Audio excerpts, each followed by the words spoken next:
sesuai dengan kemampuan kita untuk memuliakan, mengenang kembali Nabi Muhammad sallallahu alaihi wasallam. Datanglah sahabat waktu dalam perjalanan. Ya Rasulullah, ya, saya yang akan berburu mencari makanan. Kata satu lagi, saya yang akan membuang kulitnya, memotong-motongnya. Kata yang satu lagi, saya yang akan memasaknya ya Rasulullah. Apa kata Rasulullah? Kalau begitu, saya yang akan mencari kayunya. Yang paling ringan, yang paling rendah, yang paling hina mencari kayu. Itulah yang dipilih oleh Nabi sallallahu alaihi wasallam. Andailah Abdul Somad musafir dengan sahabat-sahabat nih, kata satu sahabat, Ustaz Abdul Somad, saya yang akan berburu. Ya, silakan. Saya akan mencucinya, memasaknya. Silakan. Kata saya lah yang akan menghabiskannya. Allahumma barik lana fi ma razaqtana wa qina azabannar.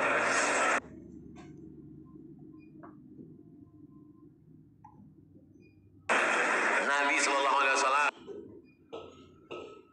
Sayyidul awwalin wal akhirin, Sayyidul anbiya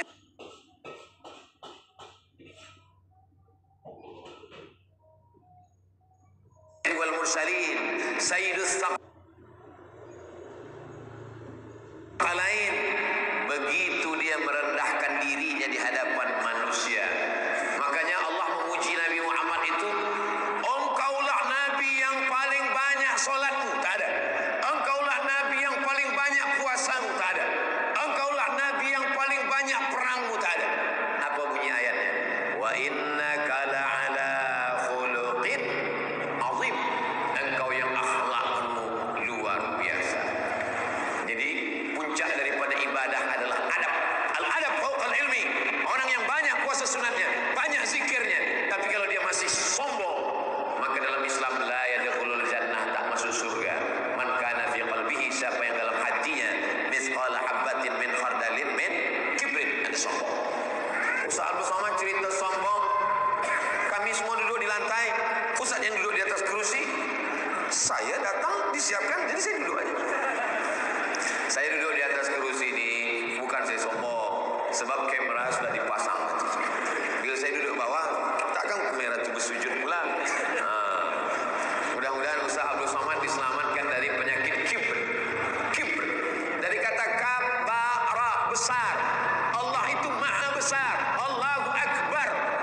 Makanya kalau ada orang merasa dirinya besar, saya lebih kaya, saya lebih taat, saya lebih hebat, maka dia mesti direndahkan dengan Allahu Akbar. Kalau ada kawan kita, sahabat kita, saya nih Allahu Akbar. Allah besar. Dia angkat dua tangan, dia katakan Allahu Akbar. Wa annal masajida lillah. Masjid ini punya Allah. Maka kalau kita tahu masjid ini punya Allah, maka kita tempelkan ke lantai tempat kaki dipijak. Siapapun yang datang ke masjid Kampung Salam Biga, betul? Maka dia letakkan ke lantai. Oh, Ustaz Abdul Somad datang ke masjid, manakala sujud dia letakkan ke tiang. Allahu Akbar. Tak sah salat, kecuali kalau sakit lain lagi. Ad-darurat tubihul mahzurat. Sesuatu yang darurat karena sakit pinggang, sakit lutut, maka salat di kerusi. Itu pun kalau dia sanggup tegak, di awal salat itu tetap dia tegak berdiri. Allahu Akbar. Iftitah Fatihah ayat. Waktu rukuk dia tak telak rukuk, barulah dia duduk. Allahu Akbar. Sami Allahu liman hamidah. La yukallifullahu nafsan illa usaha. Zaman Nabi Musa, kalau ada orang ingin bertaubat, minta ampun kepada Allah, cari yang sama-sama pendosa, pelaku dosa, pelaku maksiat. Nanti ambil pedang. Apa kata ayat? Faqtulu anfusakum, bunuhlah diri kamu. Fataba alaikum, Allah menerima taubat kamu. Syarat mau taubat diterima, bunuhlah diri kamu. Tapi tak boleh ambil pisau bunuh diri, tak boleh. Cari orang yang sama-sama berdosa. Awak ada dosa? Ada. Ayo kita sama. Ambil pisau, ambil pedang kamu, saya ambil pedang saya. Okey, kita sama-sama cincang ya. Ya, 1, 2, 3, sama-sama mati. Begitu taubatnya Bani Israel. Tapi ketika Nabi Muhammad SAW datang, macam mana? muslimin yudhnibu dzamban. Kalau ada orang yang silap salah berdosa, summa yatatahhar, mandi, summa yusalli rak'ataini, sembahyang sunat 2 rakaat, usolli sunat taubat rak'ataini lillahi ta'ala, summa yastaghfirullah, beristighfar minta ampun kepada Allah, illa ghafarallahu lah, diampunkan Allah semua dosanya. Makanya manakala datang seorang lelaki minum khamar, berjudi, berzina, syirik, membunuh, wahai pendeta, saya sudah membunuh 99, apakah Tuhan mengampunkan dosa saya? Kata pendeta Yahudi, engkau tidak diampunkan Allah, engkau masuk neraka. Dia ambil dia pisau dia, kalau begitu engkau lah yang ke-100, supaya lengkap semua 100. Sebab apa? Sebab pintu taubat tertutup sebelum dia mau mencari kawan untuk saling mencincangkan pedang membunuh. Tapi dalam Islam, maka Allah menerima semua taubat. Innallaha la yaghfiru an yushraka bihi. Allah tidak menerima dosa syirik, taubat dari syirik. Wa yaghfiru ma duna dzalika liman yasha. Allah menerima dosa selain itu dengan syarat taubat nasuha. Ya ayyuhalladzina amanu, hai orang yang beriman, tubu ilallah, bertaubatlah kepada Allah, taubatan nasuha. Nasuha, arti nasuha menyaring madu. Di Brunei yang keluar dari perut lebah itu madu juga namanya, madu. Sekarang susah nak cari madu yang original. Kata orang kalau nak tengok madu original, bawa balik ke rumah. Kalau bini kita marah, itu mana original.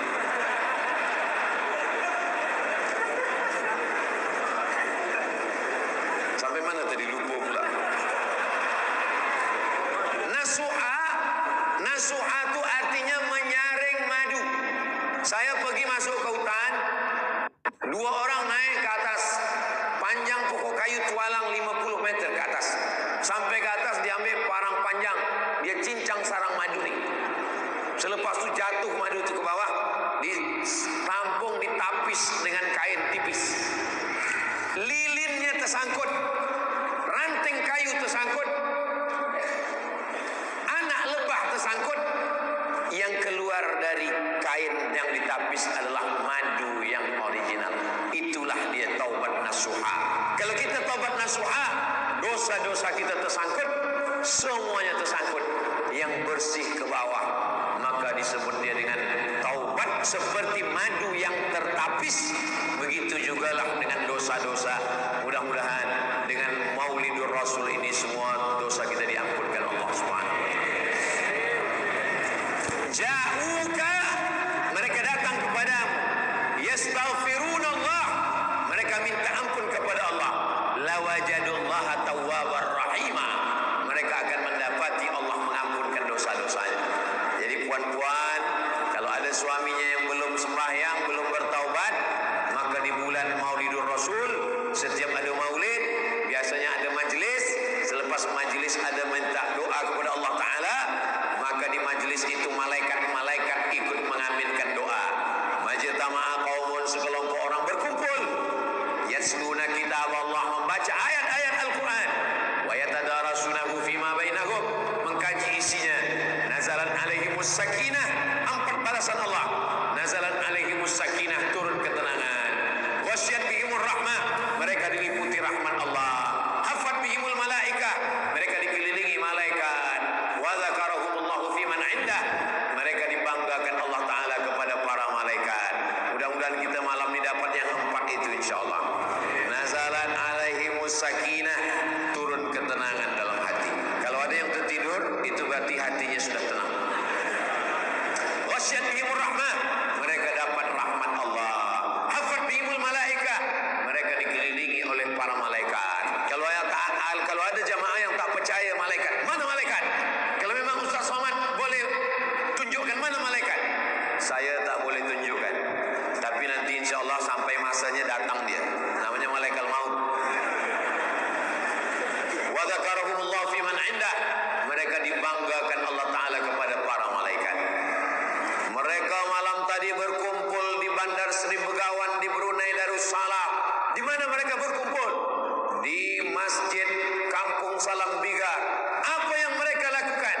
Mereka membaca ayat-ayatmu, mereka membaca hadis-hadismu, mereka melantunkan salawat-salawat.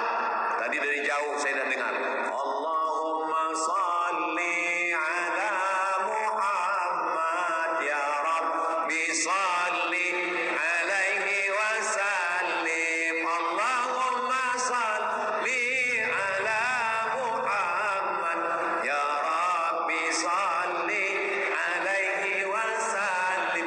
Itu tadi betul suara manusia.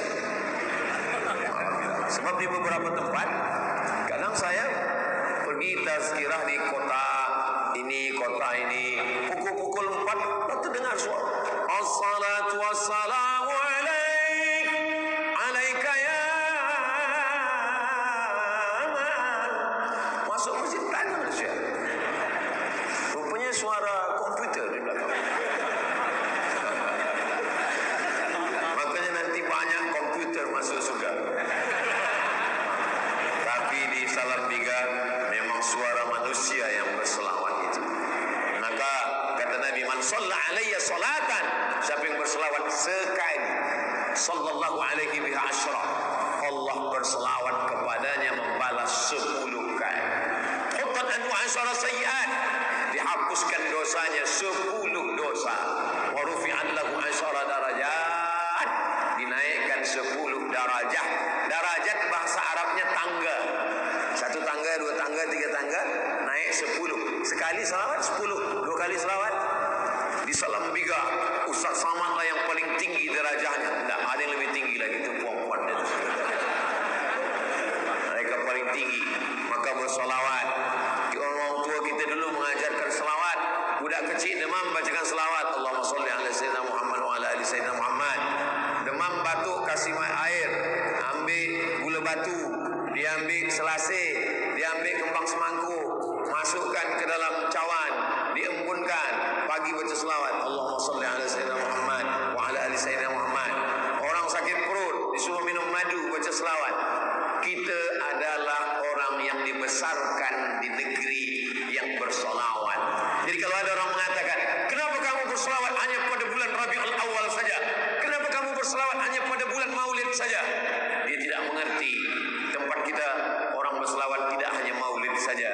Mengayun anak akikah, selawat. Menikahkan anak, berselawat. Malam berinai, berselawat. Malam akad nikah, berselawat. Marhaban ya nural aini, kata ustaz-ustaz semua, kata cikgu-cikgu semua membacakan marhaban, marhaban ya nural. Tala'al badru alaina min saniyatil wada. Padahal yang dibaca di situ tala'al badru alaina, sudah terbit bulan purnama di tengah kami. Itu yang dikatakan orang Madinah menyambut Nabi, karena Nabi itu putih seperti bulan purnama. Dibacakan di rumah kita, keluar pengantin lelaki hitam. Tola'al badru, gimana badru alaina? Ditanya orang, tola'al badru, badru itu bulan purnama. Badru bulan purnama. Kalau bulan sehari 2 namanya hilal. Hilal. Tapi walaupun dia tetap badru. Mana pernah kita dengar ada orang nikah, Tola'al hilal alaina. Bila tanya, kenapa kamu baca Tola'al hilal? Sebab menantu saya itu hitam. Hitam-hitam sedang manggis, walaupun hitam dipandang manis. Itu untuk memuji orang yang hitam kena sakit hati. Mendengar tazkirah Ustaz Abdul Somad itu kuncinya 1 saja. Jangan tersinggung, jangan sakit hati. Sebab beberapa jamaah yang tersinggung balik meninggal. Nabi SAW mengajarkan kita untuk tidak boleh menyakiti hati orang, tidak boleh menyinggung perasaan orang, tidak boleh zalim aniaya pada orang. Apa kata Nabi? Ittaquz zulma, jangan buat zalim. Fa inna zulma, kerana perbuatan zalim, zulumatun, akan menjadi kegelapan pada hari kiamat. Kalau ada orang minum khamar, taubat, pergi ke Makkah, menangis di pintu Ka'bah.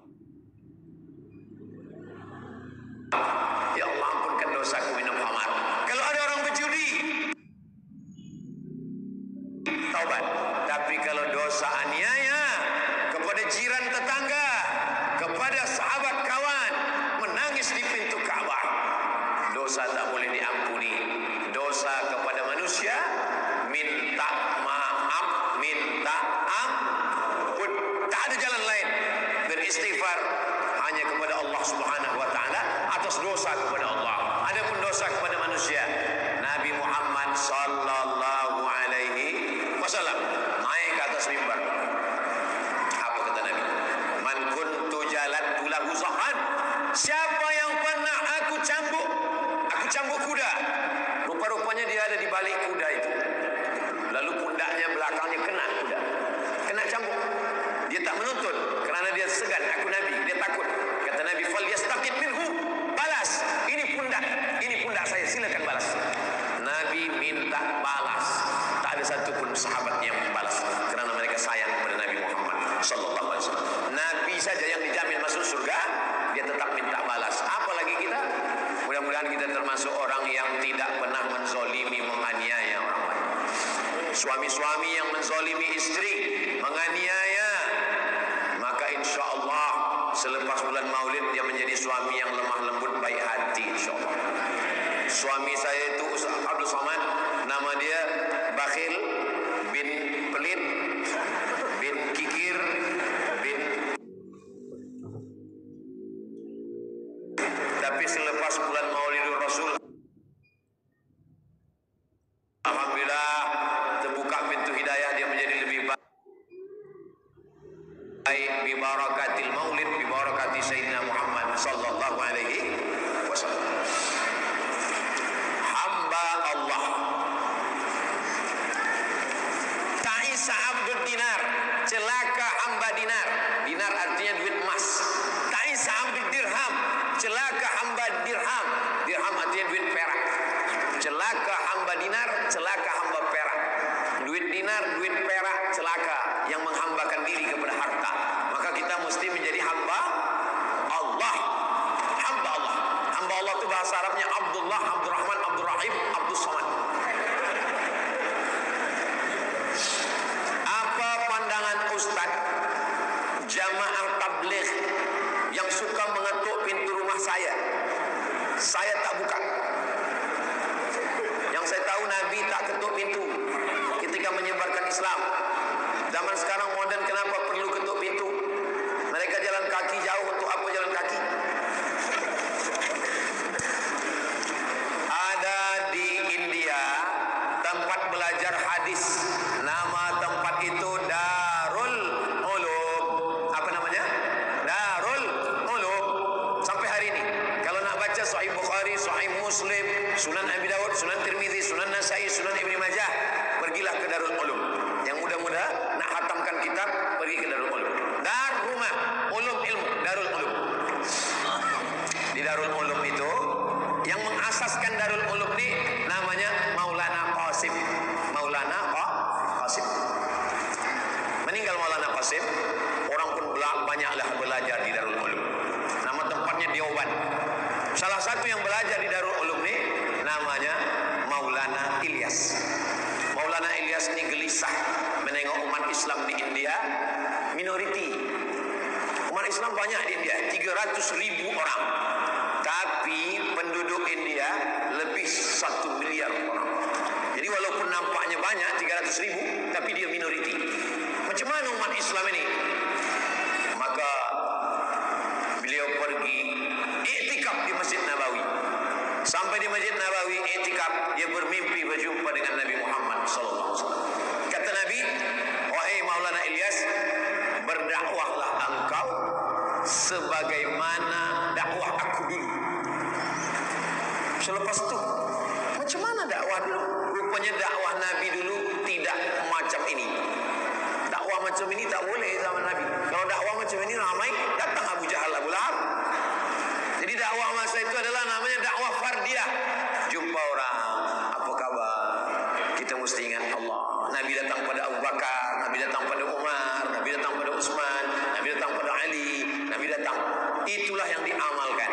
Maka itulah yang diamalkan oleh Maulana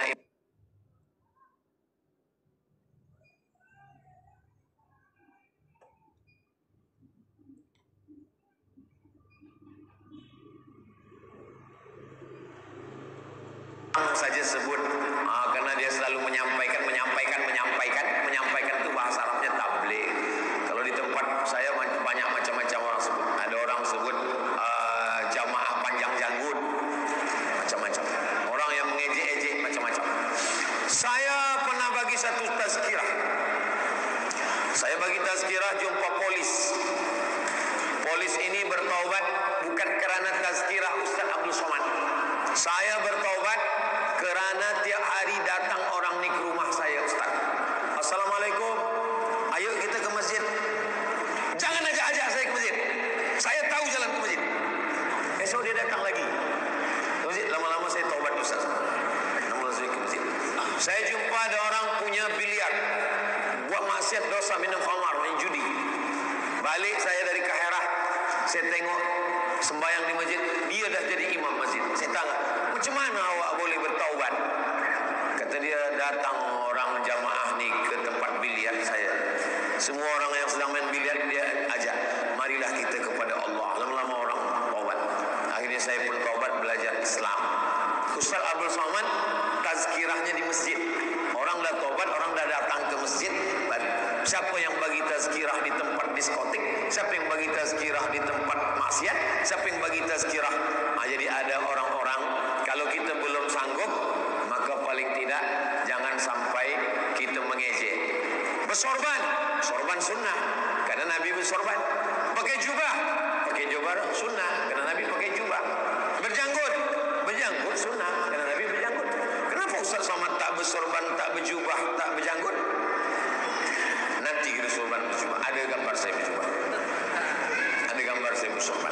Tapi saya tak mengejek orang yang bersorban, orang yang berjanggut, orang yang mengikuti sunnah. Jadi asas dasarnya Ahlus Sunnah wal Jamaah.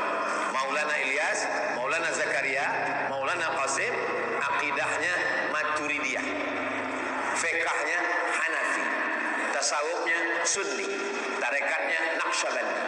Bukan Wahabi, bukan Syiah, bukan Khawarij, bukan Mu'tazilah, bukan Qadariyah, bukan Jabariyah, bukan liberal, bukan sekuler.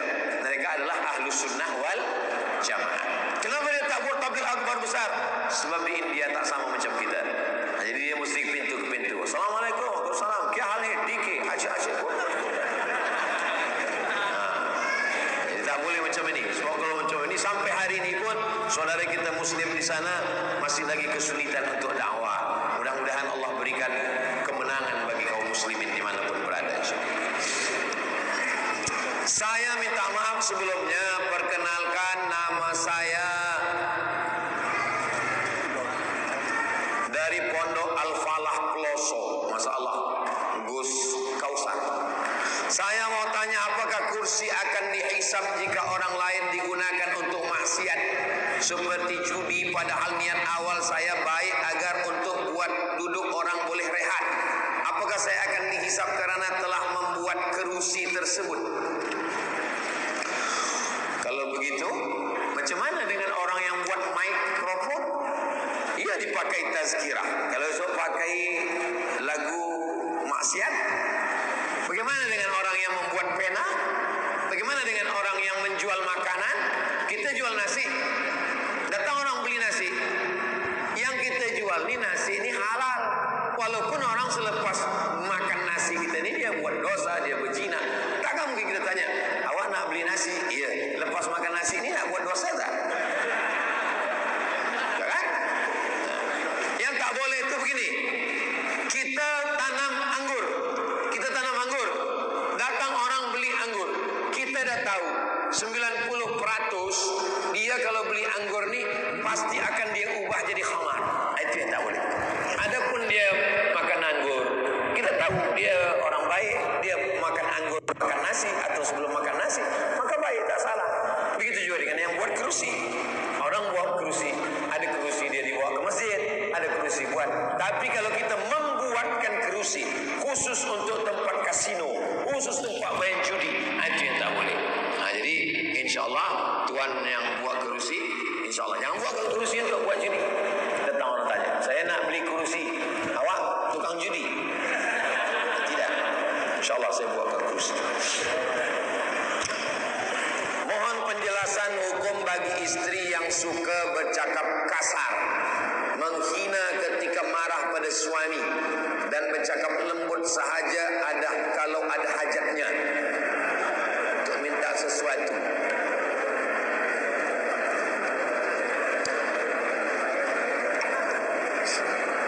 Suami yang tersiksa macam ini kalau dia mati nanti tidak kena azab kubur. Waktu dia mati kata malaikat, ini kita azab. Kata malaikat, yang ini tak usah kita azab, sebab dia dah terlampau kena azab di dunia.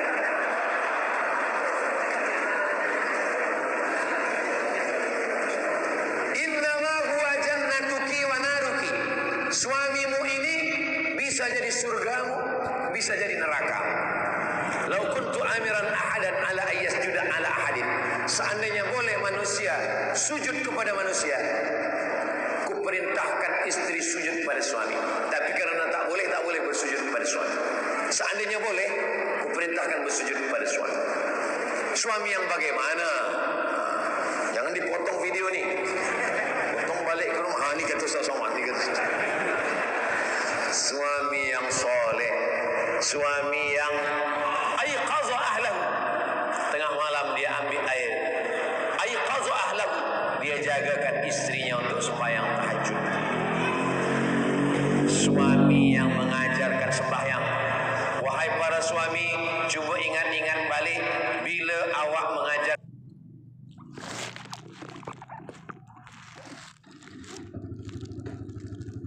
akan baca Quran pada isteri, bila awak mengajak isteri sembahyang tahajud, bila awak menasihati isteri.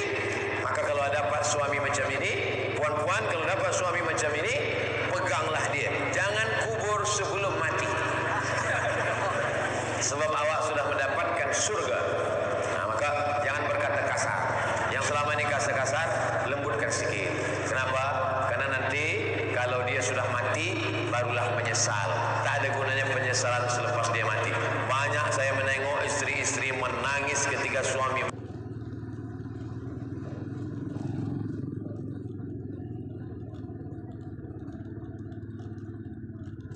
meninggal, penyesalan, tak tahu kemana risau hati dialamatkan. Setelah mati barulah kalian berdua diikat dengan mawaddah. Mawaddah melihat physically, lebih tinggi, lebih putih, lebih handsome, lebih mancung. Warahmah menutupi kekurangan. Selepas menikah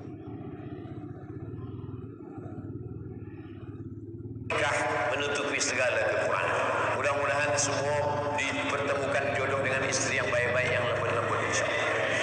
Yang menyebut amin yang belum nikah saja. Ini anak dah 3, amin. Yang dah nikah pun sebut amin, tak apa juga, untuk anak-anak dia, insyaAllah. Bagaimana menegur adik-beradik yang couple?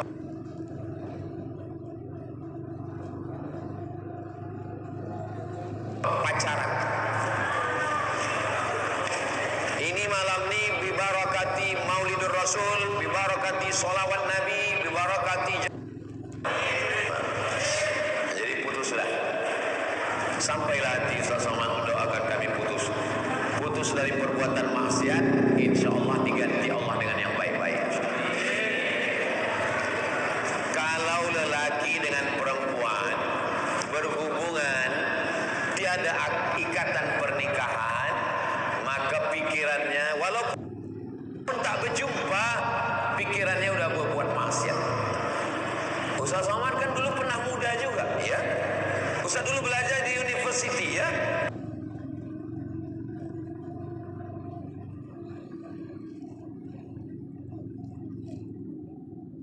Di Al-Azhar tahun 98 sampai 2002.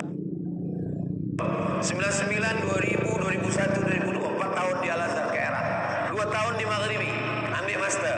2004, 2006. Ustaz tak ada pacaran. Ustaz tak ada.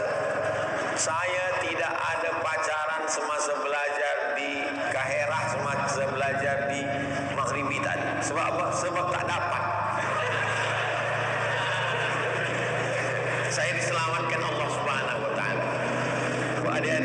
masih muda, yang masih belajar, yang belajar, fokus saja belajar, jangan ada hubungan. Nanti insya Allah selepas kalian lepas BA, lepas master, lepas bekerja, insya Allah dipertemukan Allah dengan orang baik-baik. Sabarkan diri. Orang yang menyabarkan dirinya, insya Allah Allah akan ganti kesabarannya itu dengan kebaikan-kebaikan. Apalagi kalian masih muda, handsome, putih, ganteng, cantik, elok. Apa yang dikhawatirkan? Saya saja yang belum hitam, yang kurus, yang tua ni masih banyak yang mau. Ustaz Somad ni macam mana dia tahu? Tengoklah komen-komen yang ada di Instagram, yang ada di YouTube tu. Ada saya baca juga satu-satu. Ustaz, jadikan aku yang kedua ya.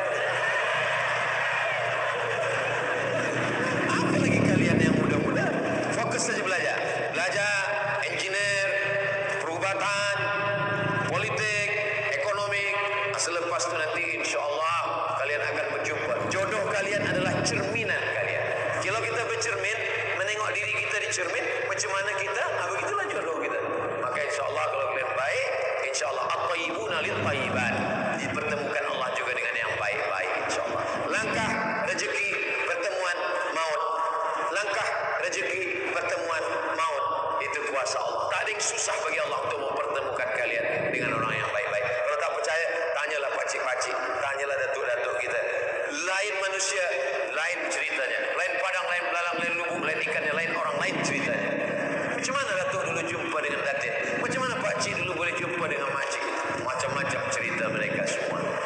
Kalau engkau jatuh cinta, engkau jadi menikah, maka akan lahir anak-anak yang soleh dan solehah. Kalau engkau jatuh cinta, tak jadi menikah, maka akan lahir puisi-puisi dan syair-syair yang indah. Itulah. Saya mewakili teman saya.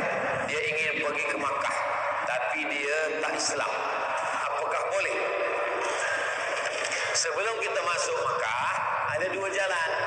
Yang satu for Muslim, yang satu non-Muslim.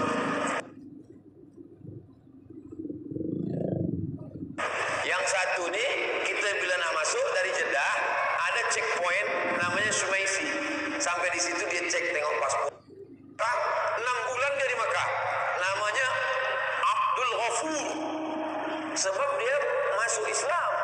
Dia buat nama dia Abdul Ghafur. 6 bulan dia masuk Makkah, belajar Islam. Lepas tu dia pergi ke Aceh. Dia adu domba orang Aceh, berkelahi orang di Aceh. Lepas tu dia murtad balik. Namanya Snog or Gronch. Jadi syarat untuk masuk ke kota Makkah adalah dengan masuk Islam. Adakah orang kafir termasuk sebagai umat Rasulullah sallallahu alaihi wasallam? Syarat untuk menjadi umat Rasulullah sallallahu alaihi wasallam satu saja. Man qala la ilaha illallah Muhammadur Rasulullah dakhalat jannah. Itu saja Ustaz, ya. Jadi tak usah tak usah dipersulit, tak usah buat payah. Yassiru, mudahkan. La tu'assiru, jangan buat susah. Basyiru, berikan kabar gembira. La tunaffiru, jangan buat orang lari dari Islam. Ini kalian punya kawan di college, tempat belajar university. Dia nak masuk Islam. Aku nak masuk Islam macam mana? Masuk Islam tu sembahyang zuhur, sembahyang asar, sembahyang maghrib, sembahyang isyak, qabliyah, ba'diyah, duha. Tak jadilah masuk Islam. Aku nak masuk Islam macam mana? Masuk Islam itu mesti bersunat. Sunat tu dipotong pakai kapak. Tak jadilah masuk Islam. Ada orang nak masuk Islam, dia sebenarnya dah tertarik nak masuk Islam. Dia cari-cari kajian Islam di YouTube. Dia jumpa Ustaz dia. Elok betul Ustaz ni, baik. Ustaz Abu Somad namanya. Lepas tu dia dengar dari luar masjid. Dia buka tingkap, dia dengar. Orang pertama yang berkhitan Nabi Ibrahim, umurnya 80, pakai kapak. Tak jadi. Makanya saya dengan kawan-kawan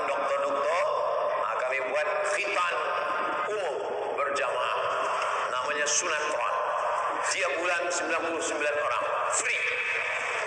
Register anak dan suami Anda. Sunatron, khitan pagi terus pakai seluar. Pagi khitan, petang boleh akad nikah. Jadi kita bagikan kemudahan-kemudahan. Apa syarat nak masuk Islam? Man qala la ilaha illallah Muhammadur Rasulullah dakhala al-jannah. Selepas dia belajar sembahyang. Payahlah belajar sembahyang. Rukun. Tak baca iftitah, tak baca ayat, asal baca Al-Fatihah. Al-Fatihah tak hafal 7 ayat. Baca ayat yang sepanjang 7 ayat. 7 ayat pun tak juga dapat. Bismillah ulang 7 kali. Bismillahirrahmanirrahim. Bismillahirrahmanirrahim. Bismillah. Masuk Islam pagi, zuhur, asar, maghrib, isya. Mana dia hafaz Al-Fatihah? Tapi lepas sepekan, seminggu, sebulan, dia hafaz Al-Fatihah. Habis itu hafaz surah-surah yang lain. Jadi kita jangan buat susah orang yang nak masuk Islam. Udkhulu fisilmi kafah. Masuk Islam secara kafah. Ayyadi Allah bika rajulan wahidan.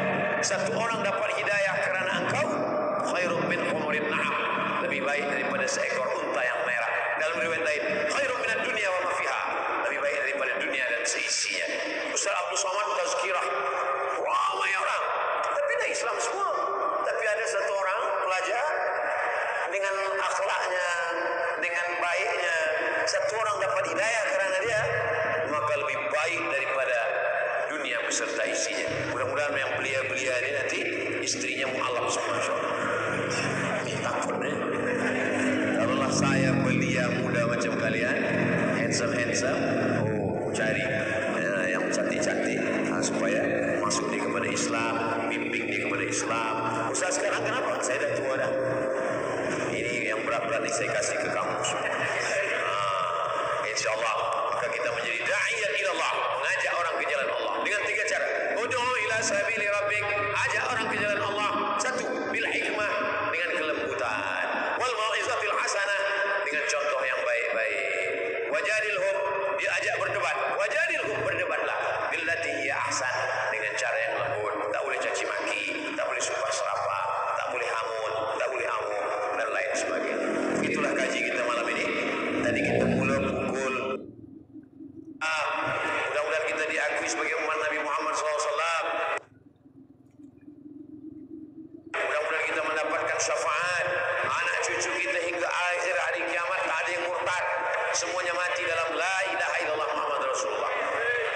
Ya muqallibal qulub, engkau yang membalikkan hati. Sabbit qulubana, kokohkan hati kami ala dinik, dalam agamamu, wa ala ta'atik, dalam